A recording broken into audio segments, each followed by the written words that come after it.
In the early hours of October 8th, 2002, Aileen Wuornos sat awake on her thin, worn-out mattress, knowing these were her final hours. Branded America's first female serial killer and nicknamed the Damsel of Death, she had been convicted of killing Richard Mallory in 1992 and later admitted to 6 more murders. But unlike most on death row, Aileen didn't fear the end. She welcomed it. Her execution wasn't a punishment to her, at least not after spending a decade on death row.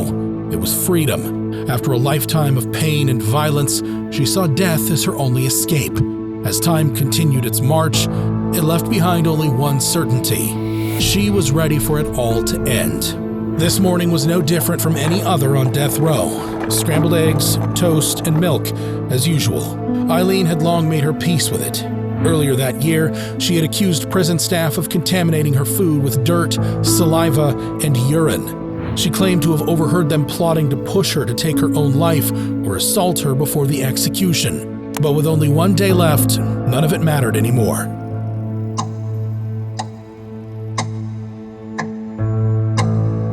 At noon, Aileen was told that 2 final efforts to halt her execution had failed, one from a Tampa attorney, the other from an Ohio advocacy group, both questioning her mental competency.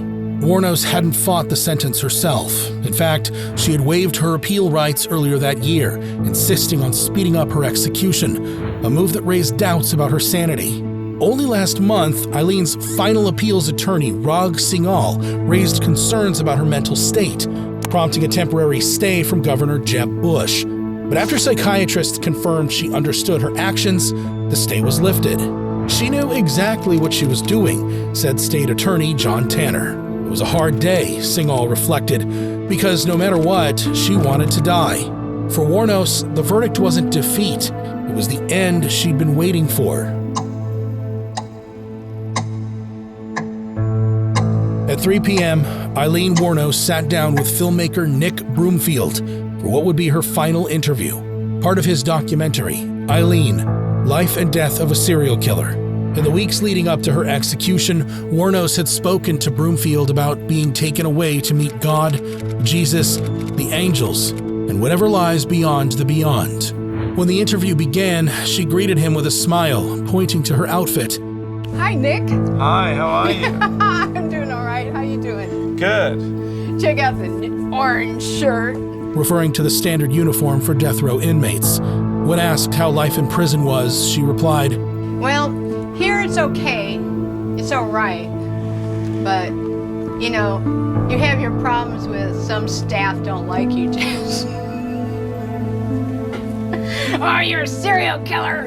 When Broomfield asked if she had made any friends, Wuornos admitted she mostly kept to herself. No, I stick to myself. I just stick in the cell with myself. I don't even care about going outdoors. There's none out there. I don't smoke anymore. So what's your day like? How does it start? I spend 24/7 in the cell, watching TV, reading the Bible, writing letters to Dawn, sitting around doing a lot of thinking, preparing, going back in time, memory of everything I've been through in my life, and then just preparing for my death. Get all the tears out of me and stuff so I won't cry and jazz, you know. Because it is going to be a little bit tough when I go. Huh? Getting all the tears out of you. Yeah. Because I just don't want to be in an execution chamber crying my eyes out, and I'm not going to. But as the conversation shifted, her tone darkened. Wuornos spoke of being tortured. Hey, I was tortured at BCI. They had the intercom on in the room, and they kept lying that it wasn't on, and they were using sonic pressure on my head since 1997. Had a lot of trays that were attempted murder and everything. I had to wash all my food off. And then one day I didn't wash my food off, and I was sick for 3 weeks, almost died. In a chilling moment, she reaffirmed her readiness for execution, delivering a final, damning accusation. Let them know that I know that the cops knew who I was. After Richard Mallory died, I left prints everywhere, and they covered it up. And let me kill the rest of those guys to turn me into a serial killer. I know they did. Her anger boiled over, and she unleashed it on Broomfield. You sabotaged my ass, society, and the cops, and the system. I'll This woman got executed and was used for books and movies and shit. With the camera still rolling, she spat out her final words on screen. Thanks a lot, society, for railroading my ass.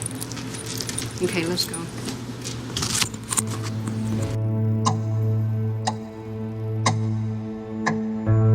Just hours later, in the solitude of her cell, Wuornos spent the time reflecting on her life and what lay ahead.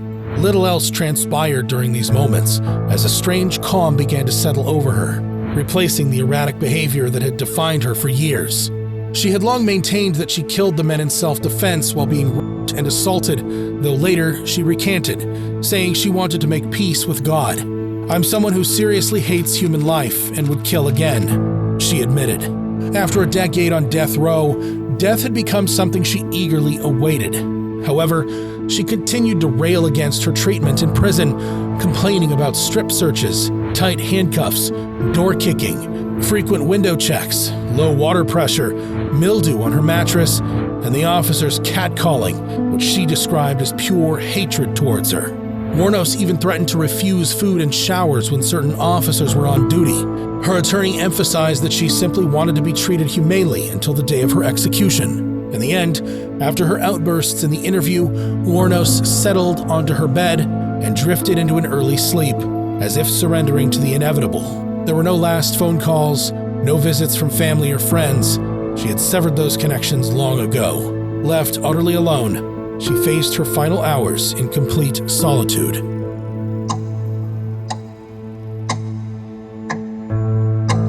Aileen woke earlier than usual, just hours before her execution. Prison spokesman Sterling Ivy reported that she asked for a towel and washcloth to freshen up. According to him, Wuornos declined the traditional last meal, which could have been anything under $20, and instead chose a simple cup of black coffee. In those final hours, she counted down the time in silence and solitude, all alone, lying down, sitting, reading, and relaxing as she awaited her fate. At around 9:30 a.m., a crowd of supporters and opponents of the death penalty gathered outside the prison, though they were outnumbered by corrections officers. Inside, Wuornos was escorted from her cell to the death chamber, with guards ensuring her secure transport. Once inside, she was strapped to a gurney with 2 intravenous lines hooked to her arms. 32 witnesses held their breath as the heavy curtains parted to reveal her in the chamber.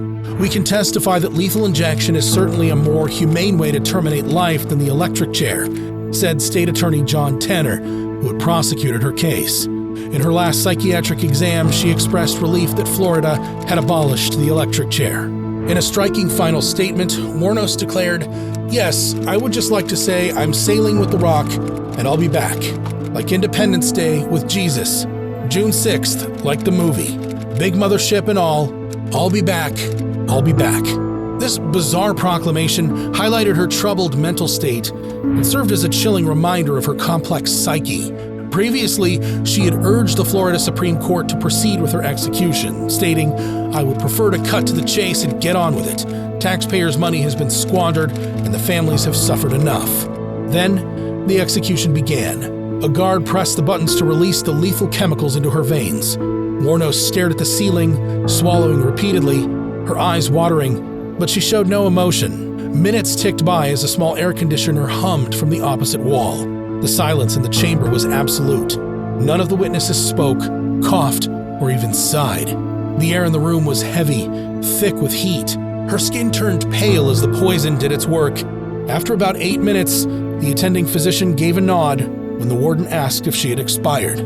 The warden picked up a phone, presumably to inform the governor, though no one could hear his words, as the audio system had been cut off after Wuornos' final statement. With a second nod, the curtain was drawn. Aileen Wuornos was officially pronounced dead at 9:47 a.m. She was 46 years old. Reactions to her death were mixed. Some believed her execution was justice served. Others saw it as the tragic end of a deeply troubled life, shaped by abuse and abandonment, a life that spiraled into darkness and led to serial killings. What do you think? Was Aileen Wuornos a cold-blooded killer or a victim of circumstance who never had a chance? Let me know in the comments, and if you enjoyed this video, like, comment, and subscribe for more stories.